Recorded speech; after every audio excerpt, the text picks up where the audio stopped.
Sobre este tema sumamos al análisis a nuestro invitado. Marcelo Montes nos acompaña, es analista político internacional, experto en política exterior rusa. Quiero darle los buenos días y las gracias por acompañarnos en esta jornada, Marcelo. Buenos días, gracias por la invitación.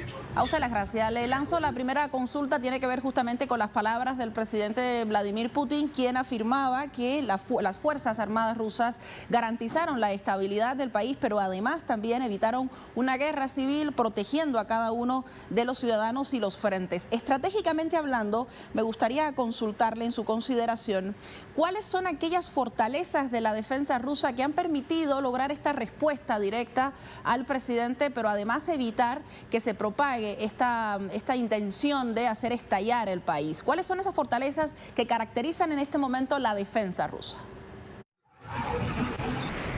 Bueno, en primer lugar, vamos a hablar en términos políticos antes que militares. En primer lugar, el generalato, que se mantuvo firme al lado del presidente Putin. En segundo lugar, la comunidad de inteligencia, que le responde de manera directa al presidente porque él es ex miembro de la misma a través del FSB. Y por último, el favor popular, como dice Maquiavelo, es decir, el apoyo por parte del pueblo. Hemos visto videos, sobre todo en Rostov del Don, donde el pueblo ruso se mantuvo firme al lado de su presidente y al lado de sus Fuerzas Armadas, intentando que las fuerzas del grupo Wagner depongan su actitud. Todo ese combo, todo ese mix hizo que el presidente Putin enérgicamente condenara el motín. No fue un golpe de Estado, fue un motín, fue una rebelión militar de un grupo de mercenarios y finalmente lograra negociar a través del presidente Lukashenko, mediando Lukashenko en esta instancia con el comandante Prigozhin de las fuerzas mercenarias. Y de esa manera se terminó el problema. Marcelo, me gustaría hacer acentuación en lo que usted decía inicialmente, el apoyo no solo de las Fuerzas Armadas, sino también de la sociedad civil. El objetivo que se ha estado dando a conocer desde el principio de este conflicto es la necesidad de Vladimir Putin de proteger a los ciudadanos prorrusos de las zonas, de los espacios que ya forman parte de Rusia, que fueron anexados por pedido de la misma población, pero también de aquellos rusos que viven en estos territorios y que se enfrentan a una expansión neonazi. Ello responde también de alguna manera a ese objetivo, es decir, la respuesta de la sociedad civil está en concordancia con este objetivo supremo, que es el que está de alguna manera defendiendo el país y por lo cual está llevando esta operación militar especial en Ucrania.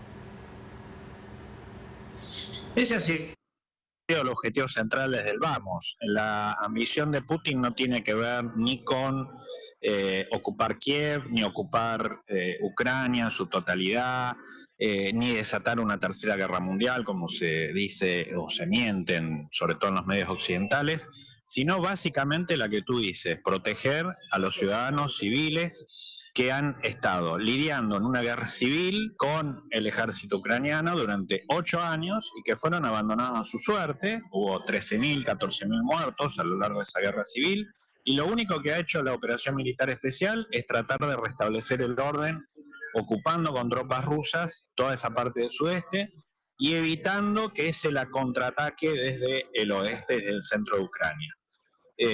Por supuesto, insisto, desde la prensa occidental todo eso ha sido desvirtuado, todo eso ha sido tergiversado, se lo ha visto a Putin como un imperialista, un neoimperialista, como un dictador, por supuesto, y está claro, y lo hemos visto a partir de este hecho del 24 de junio, que Putin no es ningún dictador, que Putin básicamente tiene el apoyo popular y que las Fuerzas Armadas le responden y que su objetivo es evitar el derramamiento de sangre.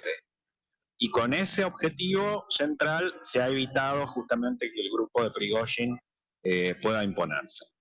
También me gustaría consultarle en relación con las formas en las que estratégicamente está Rusia dirigiendo a sus Fuerzas Armadas. El ministro de Defensa, Sergei Shoigu, afirmaba a principios del mes de enero de este año una reestructuración en las Fuerzas Armadas desde 2023 y hasta 2026. Pero, incluido ello, podríamos hacer una lectura, es decir, ante el gran apoyo que está recibiendo Ucrania por parte de la OTAN y algunos países europeos, evidentemente el país se ve en la necesidad de seguir fortaleciendo sus Fuerzas Armadas. Pero Pero por otro lado, es importante también hacer una lectura del mensaje que queda para Occidente y para estos países europeos de la reacción que tuvieron las Fuerzas Armadas ante un evento como el del pasado fin de semana 24 de junio.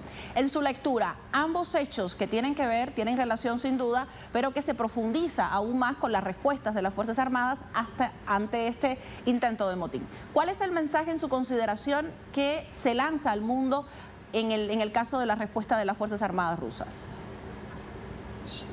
Bueno, lo que tú dices, los dos puntos, estás en lo correcto y no son necesariamente contradictorios. La reforma militar rusa, Putin la prometió hace muchísimo tiempo. No la pudo efectivizar, en parte por cierta desconfianza o oposición del generalato, y por eso él recurre a fuerzas mercenarias, fuerzas contratistas, etcétera, etcétera, que tienden a evitar, digamos, que sobre todo la población civil le tema al servicio militar obligatorio, que es un poco el punto central de esa reforma militar, tantas veces postergada.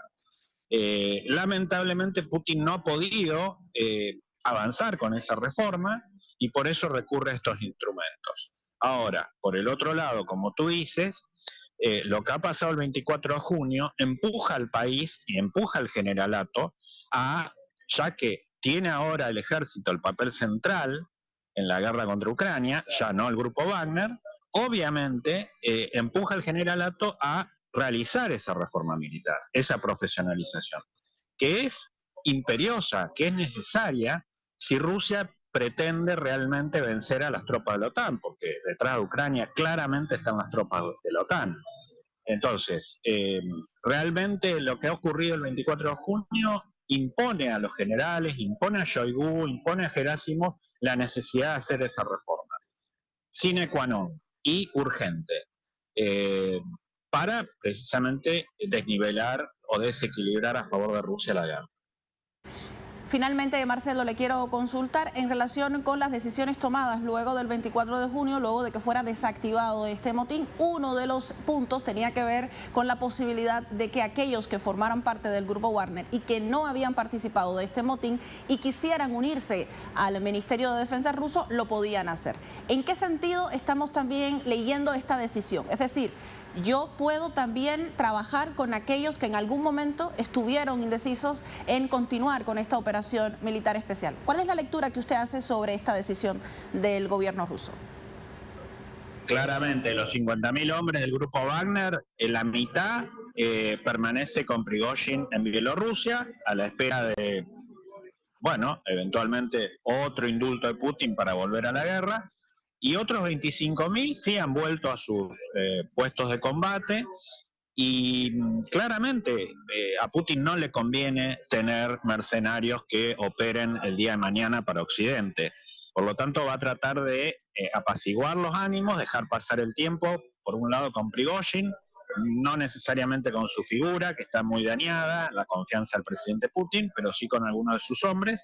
Y en el caso de los 25.000 que van a pelear o que siguen peleando, bueno, tratar de favorecerlos, de satisfacerlos en sus demandas para evitar otro motín.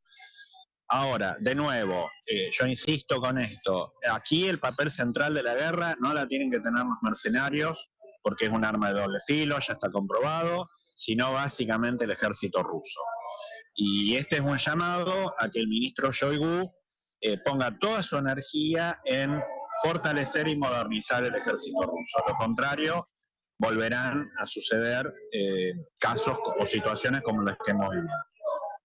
Gracias, Marcelo, por su lectura, su tiempo y sus consideraciones sobre este tema para Telesur. Le deseamos una excelente jornada.